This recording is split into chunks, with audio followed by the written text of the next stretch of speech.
Folks, this is the Rock and Roll King, Robert R. McFarland, and I just wanted to interview Chris a little bit and ask him a few questions, how he got started in the banjo and stuff like that, what made him decide to build banjos.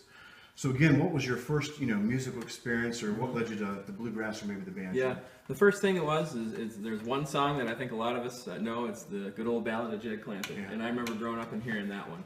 And I'd watch that in my grandpa's room. Actually, he lived with us, and I'd tune into the first 30 seconds of the show and the last 30 seconds to hear Earl Scruggs play the banjo. Yeah.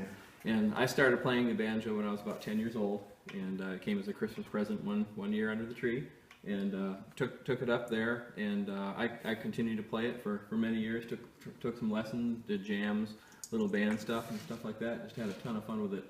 As far as building the banjo goes, I started off in my late 20s doing some repairs for people, and I decided after that I'd build a banjo, and a 5-string banjo similar to this, and it turned out pretty well. I gave it to my uncle, who helped get me the start in there, and he really liked it. He said, "You ought to build another one and keep it for yourself." I built another one, and I said, "Well, I'll see if I can try to sell it." Yeah. And I was lucky. It sold on, I think, Craigslist in 10 or 15 minutes.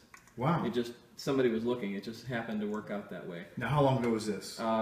It's probably going on about 2.5 years ago or so when I actually sold that one. Okay. And then that gave me a lot of confidence. And in that year, we ended up making 14 or 15 more, each one getting better and better and better. And now the second year, I think we're set up to probably do over 20 again this year. Nice, yeah. And they've been going to banjo players all over the world, really. We've had people as far north as Canada and Nova Scotia, Florida, Arizona, California, Ohio. There you go, Michigan, and we've been learning at a great rate, and I feel we're really putting out a great product now.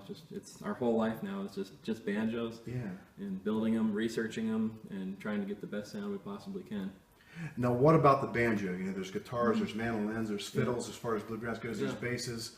What about the banjo that really grabs you? Well, like any instrument, there's various options you can do, but it's hard to find an instrument that you can do so many things to, like a banjo. You can totally change the sound of an instrument just by changing the way the tone ring fits, or the way the bridge is, or the tailpiece, and there's just so many options. And I like them set up in a certain way, but I like that syncopated driving sound, and that's what does it for me. I play the guitar and mandolin and tinker around on the fiddle a little bit, but nothing drives home that sound like the banjo to me. Yeah, I always get asked that. People just love the sound of banjo. Now, we might have already answered this question, but who is a couple of your banjo players that inspired you? Yeah. Your icons. Well, the number one, I think, for many is Earl Scruggs. Yeah, for sure. I really appreciate his playing. I like J.D. Crow's playing as well. Yeah. Someone I've been listening to a lot in the last few years, and I enjoy his stylings, is Noam Pikelny. Yes. Fantastic banjo player. Yeah. He's like Eddie Van Halen. Yeah. Him and Bela Fleck are just really out there. Bela Fleck's another one. It's amazing what they can do on the banjo, what they can get out of it. Yeah. Yeah. And again, as far as songs, if you had to pick like one song right now, what's your favorite bluegrass banjo song that you play? Boy, I really like the song called "The Big Sandy River," and also "The Road to Columbus," a nice melodic type style. Columbus, Ohio? It might be, yeah. It might be. I'm riveting good old Bill Monroe tune with Kenny Baker on the fiddle. Yeah. Really love those songs, yeah. So, this banjo is set up, by kind of my specs. You've helped me tweak it or whatever. In your opinion, on the phone and on emails, we've talked about the rims. So different styles of rims. We have mahogany, we have maple. What other ones that you? Yeah, we do mahogany, maple. We do some that are an all wood tone ring or a tone rim basically. So there's actually no metal tone ring, and we generally will make those out of maple or birch. Sometimes we put a rosewood or another denser wood on the top there to kind of simulate the tone ring a little bit.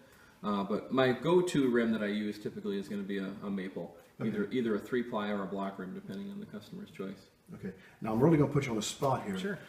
If maybe you've already made the banjo. If you're going to make Chris Sorenson his favorite banjo to get his sound out of there, what components of the major ones we've talked about would you add to your banjo? For sure. I really like that maple sound of a banjo, so that's the wood that I would be drawn to initially.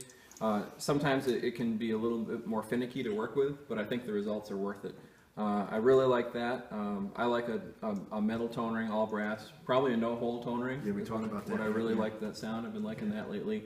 And I would probably initially go towards a 3-ply maple rim, something like what Jim Cox would make, to start it off that way. But not saying that the blocks rims, they make a terrific sound too. That's just the sound that I would go for, was probably the 3-ply. And yeah, of course the maple resonator, I'd go with that as well too. Tail pieces, I've really started to like those full tail pieces, that's for sure. That's a good one. I also use a lot of the Presto ones, and yeah, my personal banjo is set up with the Presto tail piece, 3-ply rim, and a brass toe ring and stuff. So. And how about your fretboard? My fretboard, I really like the ebony fretboards. Yeah. I like that. I like the nice dark look that gives. Yeah. Yep. It's a catch-22. Sometimes the rosewood might give a warmer feel, but I'm like you. I like the look. I like the feel of the ebony, so I prefer the ebony. As far as tuners go, did you ever mess with the Scruggs tuners, Keith tuners? Sure, yeah. I've used the Keith D tuners as well as the Shaler D tuners. They both are a great product. And yeah, we use those in quite a few of our builds, actually. Yeah. I have that on my Granada, but I wanted to just go with the straight, because I have some tuning issues with, that's kind of why I wanted this Foltz tailpiece that has a straight angle for all the strings. Right. Thought that might help out a little bit with it. Yeah, that can. But great feedback, some answers that we got there. Just wanted to get a little bit more in depth. Right now, this shop has been open 2 years now, 3 years? Yeah, about 2.5 going on 3. Yeah. Okay. And I remember seeing your website probably about maybe a year and a half or so ago. I think it was maybe just 6 months into it. So I kind of kept you, spot checking you to see how you was coming along. And I was looking at some other builders. But the reason I chose Chris and Companion Banjos was just, to me, even his website, his emails, talking on the phone, he's just like me. He's just a down-to-earth person. But he's passionate about building quality instruments at a great price. But on top of that, he wants to get to know the customers, and he wants to meet the customers after he builds them, keep in contact. So for me, that was the game changer right now. I said, that's the person I want to build my banjo. Plus, I could work with him really closely to get exactly what I wanted, and we have did it in there. So again, thank you for the interview. Thank you. We got to take a tour of the shop. We'll put some pictures up there too. But it was a pleasure meeting you and Stephanie today. Thank you. It was a nice drive up here. And again, this is Chris Sorenson. We're at his shop, Companion Banjo shop in Ann Arbor, Michigan. That's right. And if you want a custom built banjo or have some questions for Chris, make sure you contact him and his wife, Stephanie, who does great inlay work. She sure does. Thanks. Okay, folks, thanks.